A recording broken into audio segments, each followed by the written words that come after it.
guys, this is Carrie, Fullerton Professional Organizing, and now we're talking about Erica Lucas. She has a YouTube channel, and she talks about how to organize books. Now, her whole family loves to read.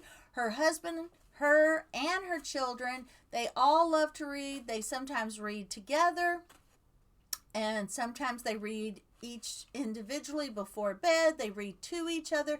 The whole family really loves books, so they have a lot of books. And so when she organizes them, she has a system that she uses: gather, sort, declutter, organize, and maintain. And because she loves books,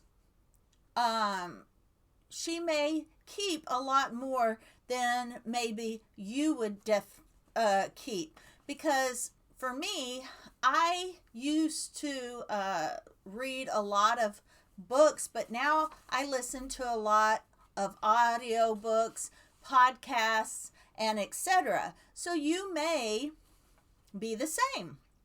So this is going to be different depending on how many books that you have and whether you have kids at home or not. But she says she thought of several ways to organize her books: kids' books by subject, chapter books, collections by author, homeschool books, Bible study books, seasonal books to read to the kids during different seasons. The books may say a lot of things about Easter, Christmas, and so you will probably divide those out by the seasons, or keep all the seasonal books together so you can rotate. Cook books, bedtime sleep books. She says there are some that are made specifically for going to sleep. So as you go, she says, let go of duplicates, books that you will never reread, and torn up books. You already know, which ones you can get rid of. Declutter again, but after you've done all the sorting to fit into your shelves that you have. Okay? Instead of buying more shelves, let's keep the shelves that you have, and let's see if we can get rid of just enough books to fit on the shelves. We're not trying to get a book reader to get rid of all their books. Okay? Declutter again.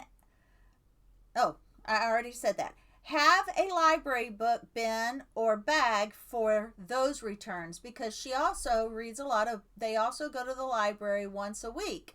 So they have those books as well. And you know how easy it is for those books to get lost. I know I've paid many of fines because my son couldn't find his books.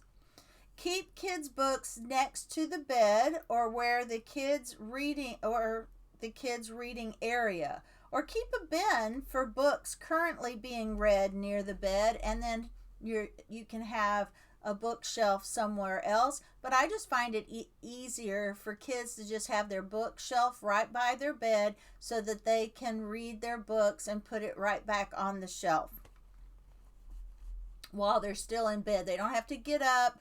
They don't have to, the next day or when they finish the book, figure out where to put it. There's the bookshelf right there. Now, as you're doing this, you're going to ask yourself questions. Have you read this book yet? Will you reference it or reread it? Does the library have it? This is a decision tree, okay, that she uses. She also has some of this information on her website.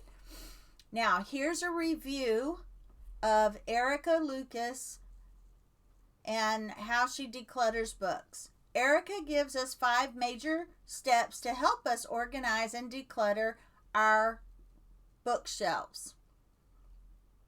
By decluttering some books, it puts a shine to the other books we do intend to keep. and makes them more accessible.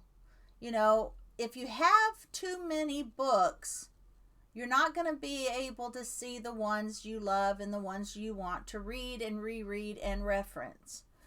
We move often with the military, she says. My family of 5 suddenly lived with a lot of clutter in boxes that stacked to the ceiling. And I was just standing at that tipping point, and where we were 3 years later, and I continued to share my journey of living with less debt, less stuff, and less stress. On her YouTube channel, she talks about all of this journey she's been on. Once you see all your books collected in one spot, it is a lot easier to sort and decide to live with a little bit less. Don't immediately throw torn books into the trash. There are people who make art journals from old books that might enjoy them. I did not know that. Consider organizing your books digitally using apps such as Goodreads, Library Thing, Bookshelf, or Book Crawler.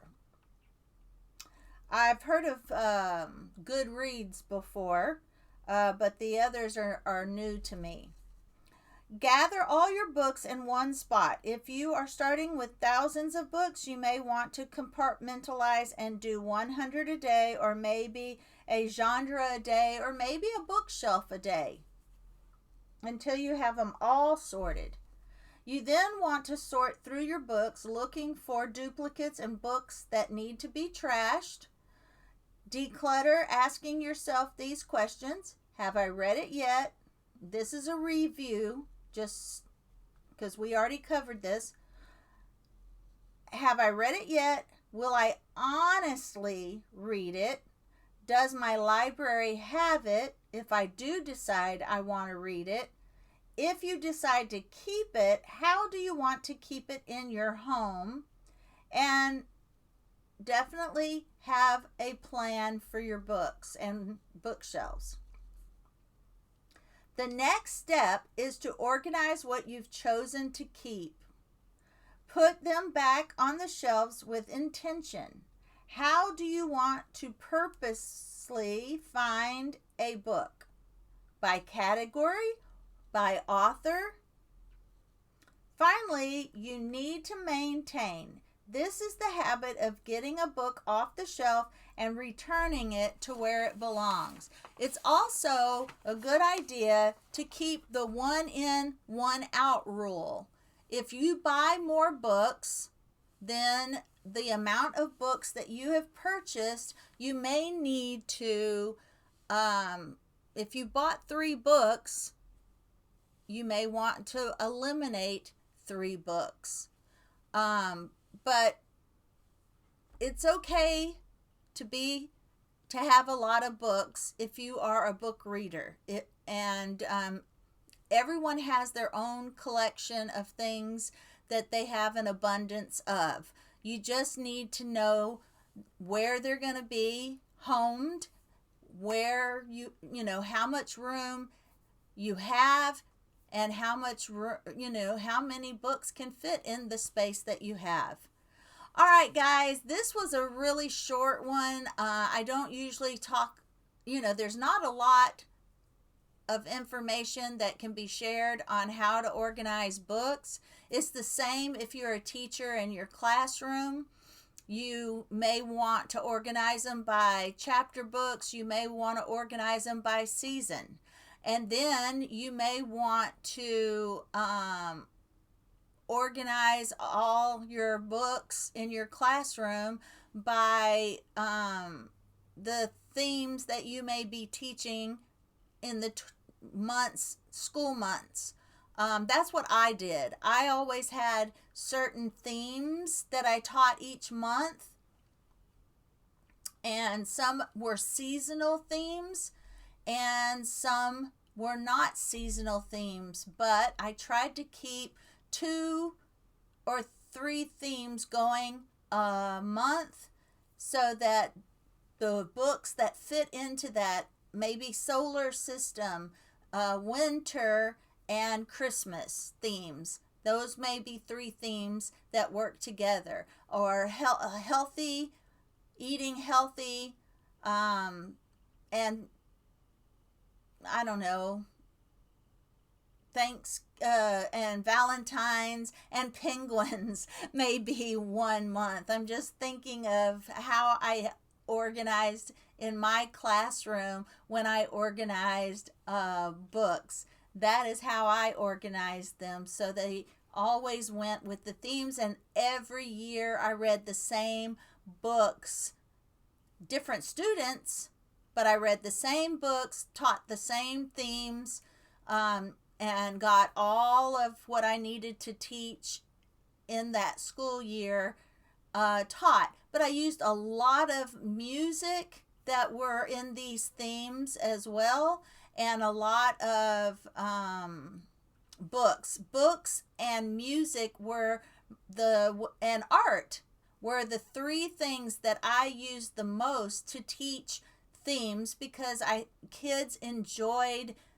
that the most. And you could do that in homeschooling, or if you're a teacher and you implement it in your classroom. These were just great ways to add fun to subjects.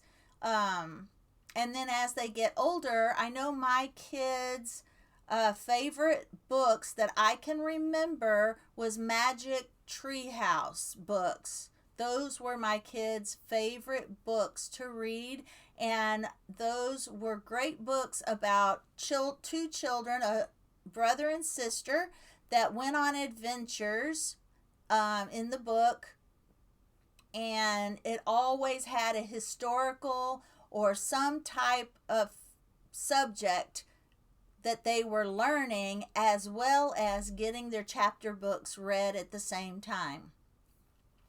All right, guys, thank you for listening. Thank you for watching. And this was a short one. I'll see you on the next one.